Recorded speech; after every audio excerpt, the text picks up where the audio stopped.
Salam pemirsa, berjumpa lagi bersama saya dalam pembahasan buku Amanat kepada Orang Muda. Pada saat ini kami menggunakan saudara-saudara khususnya kepada orang-orang muda, sehingga kita boleh berkumpul dan kita boleh mendengarkan akan nasihat firman Tuhan pada saat ini. Ya, kita akan membahas di pasalnya yang ke-86 dan pasalnya yang ke-87.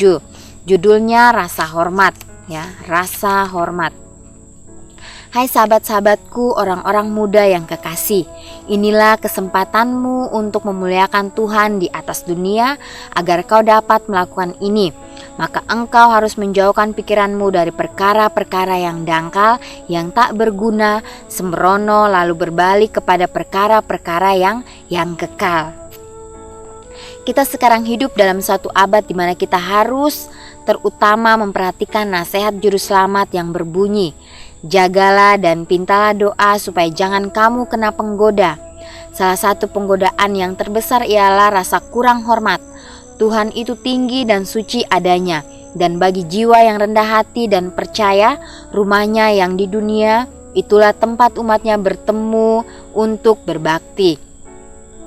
Adalah merupakan pintu gerbang surga, nyanyian, puji-pujian, perkataan yang dikatakan oleh hamba-hamba Kristus. Itulah perkakas Tuhan untuk menyediakan satu umat untuk sidang yang di atas dan untuk perbaktian yang lebih mulia, di mana tidak bisa masuk satu perkara yang najis dan yang tidak suci. Kalau di dalam rumah Tuhan, rasa hormat itu sangat perlu di dalam diri orang-orang muda pada zaman ini. Saya merasa cemas bila mana saya melihat anak-anak dari orang tua yang beragama sangat kurang mempedulikan peraturan dan kesopanan yang harus dipelihara di dalam rumah Tuhan. Tak kalah hamba-hamba Tuhan menyajikan firman hidup kepada khalayak ramai, ada sebagian orang yang sedang asik membaca, ada pula yang berbisik-bisik dan tertawa.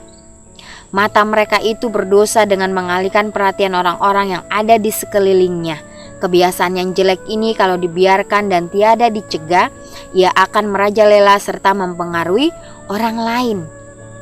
Janganlah sekali-kali orang muda dan anak-anak merasa ada sesuatu yang pantas disombongkan dengan bertindak kurang sopan dan hormat, ya, di tempat perkumpulan untuk berbakti kepada Tuhan. Tuhan melihat setiap pikiran maupun perbuatan yang kurang sopan dan mencatatnya dalam buku catatan surga. Tuhan sudah berkata bahwa ketahuilah akan segala pekerjaanmu. Tiada satu perkara pun yang tersembunyi dari hadapan matanya yang selalu melihat segala sesuatu itu. Jikalau engkau sudah bersalah di dalam sesuatu kebiasaan, tiada mengindahkan dan kurang hormat di dalam rumah Tuhan, kerahkanlah segala kuasa yang ada padamu untuk memperbaiki kesalahan ini, dan tunjukkanlah bahwa engkau mempunyai rasa hormat terhadap dirimu. Hidupkanlah perasaan harga diri sampai keadaan itu menjadi satu bagian dari dirimu sendiri.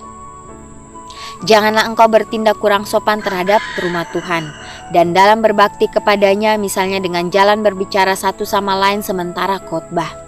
Jikalau orang-orang yang melakukan kesalahan ini bisa melihat malaikat-malaikat Tuhan yang sedang memandang mereka itu sedang mencatat segala perbuatannya, maka mereka tentu akan merasa malu dan benci terhadap dirinya sendiri. Tuhan memerlukan orang-orang yang mau mendengar dengan penuh perhatian. Pada waktu orang-orang sedang tidur, waktu itulah musuh menabur benih rumput, ya. Setiap perkara yang suci, setiap perkara yang berhubungan dengan perbaktian kepada Tuhan, sekali-kali janganlah diperlakukan dengan kurang peduli dan kurang hormat. Sementara firman hidup itu diucapkan, engkau harus mengingat bahwa engkau sedang mendengar suara Tuhan dengan perkataan hamba yang diutusnya. Jangan engkau membiarkan perkataan-perkataan ini hilang daripadamu oleh sebab kurang perhatian.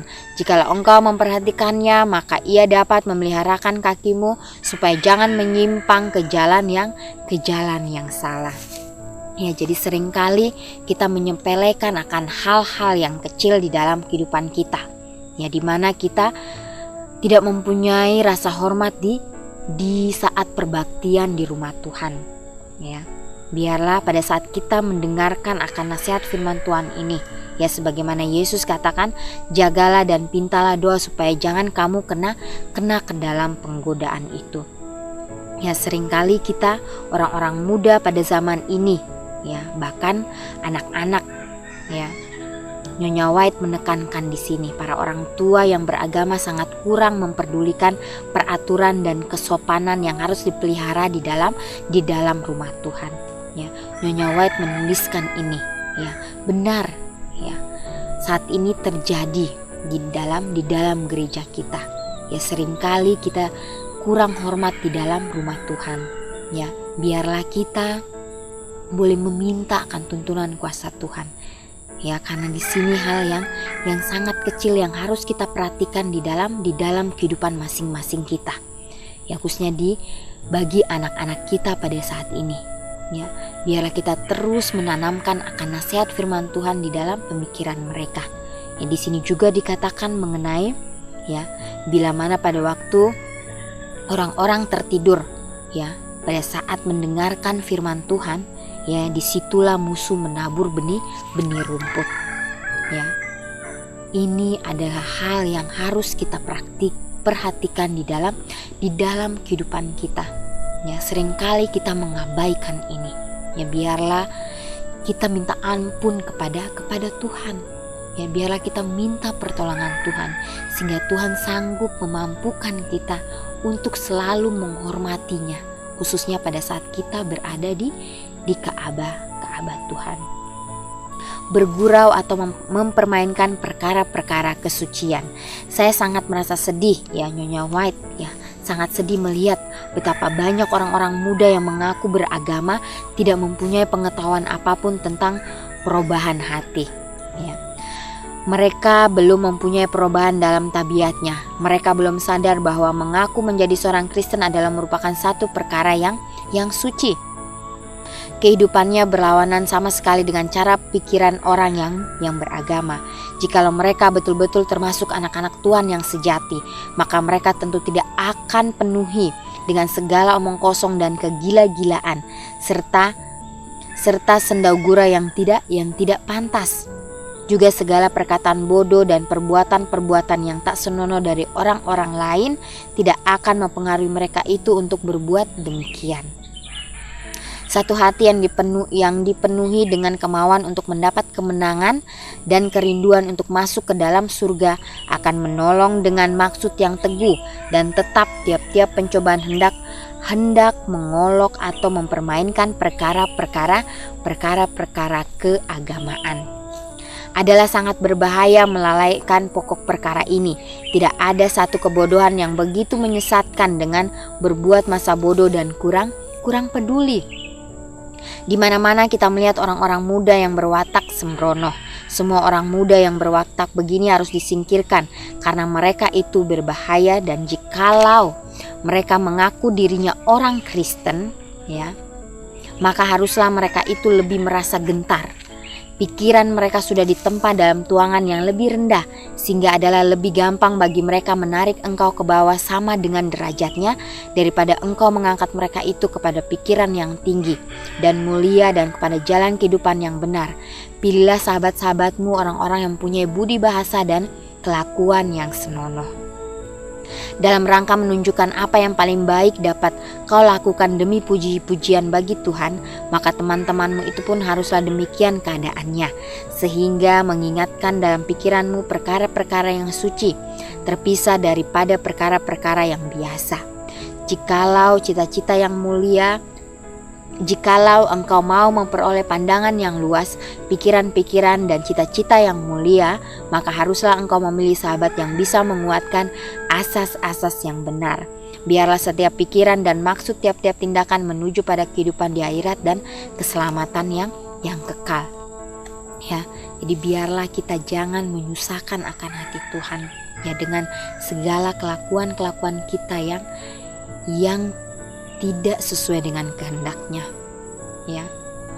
Biarlah kita jangan, ya, menyedihkan akan malaikat kita, malaikat yang tiap hari, ya, menjaga kita, ya, karena semuanya itu Tuhan akan tulis di dalam catatan surga, ya. Untuk itu biarlah kita boleh meminta akan tuntunan kuasa Roh Kudus sehingga boleh menyadarkan kita. Ya, jangan sampai kita melalaikan hal-hal yang kecil di dalam kehidupan kita. Ya, biarlah kita mempunyai kesungguh-sungguhan hati ya untuk mau dituntun oleh Roh Kudus. Satu pengharapan yang teguh dan alasannya. Bagaimanakah engkau tahu bahwa engkau telah diterima oleh Tuhan? Pelajarilah sabdanya dengan doa yang tekun. Ya, jadi pelajarilah firman Tuhan dengan doa yang tekun. Ya, jangan kesampingkan buku itu buat buku lain manapun. Buku ini menemplak engkau daripada dosa. Ya, jadi Alkitab dan buku-buku roh nubuat menemplak kita daripada dosa-dosa kita, menyadarkan kita. Ya, jangan sampai kita hanya terus membuat begitu banyak dosa di dalam kehidupan kita. Ya, bila mana kita mau ya hidup sesuai dengan kehendak Tuhan, baiklah kita terus mempelajari firman Tuhan. Ya. Dinyatakannya dengan terang jalan yang menuju keselamatan itu, ditunjukkannya padamu satu pembalasan yang indah dan mulia. Dinyatakannya kepadamu satu juru selamat yang sempurna, serta diajarkannya kepadamu bahwa hanya dengan perantaraan kemurahannya yang tak berkesudahan itu sajalah engkau bisa mengharapkan keselamatan. Janganlah engkau lalai berdoa secara sendiri, karena itulah jiwa peribadatan. Dengan doa yang sungguh-sungguh bersemangat berdoalah memohon penyucian jiwa. Pintalah dengan sungguh hati dan dengan sehangat-hangatnya sama seperti engkau meminta kelepasan.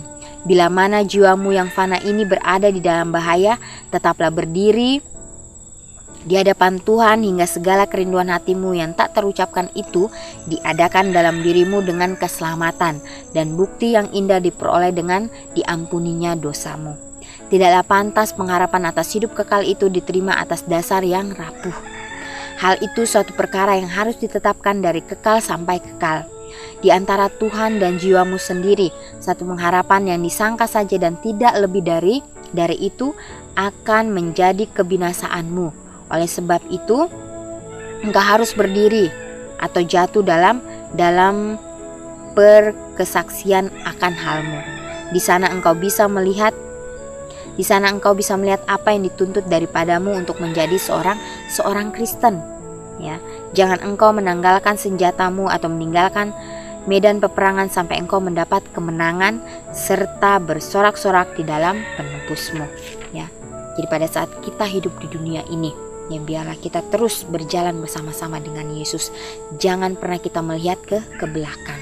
Bila mana kita sudah melihat ke belakang, ya, maka setan akan menggunakan itu untuk membuat kita khawatir, untuk membuat kita ragu-ragu. Bila mana kita sudah mengambil keputusan untuk melayani Tuhan, baiklah kita terus berjalan walaupun banyak tantangan di depan sana. Kita tetap yakin dan percaya bahwa Tuhan yang akan menuntun kita. Karena Tuhanlah pengharapan kita yang teguh. Ya, biarlah kita terus mengandalkan Tuhan kita. Ya, di sini juga dikatakan, biarlah kita memilih ya teman-teman sepergaulan kita yang sesuai dengan kehendak Tuhan. Ya, bila mana kita tidak sanggup untuk melakukan itu dalam kehidupan kita, ya baiklah kita jangan mencobanya. Ya, baiklah kita meminta terlebih dahulu tuntunan kuasa Tuhan. Ya, karena saat ini banyak sekali hal-hal yang tanpa kita sadari akan membuat kita jatuh.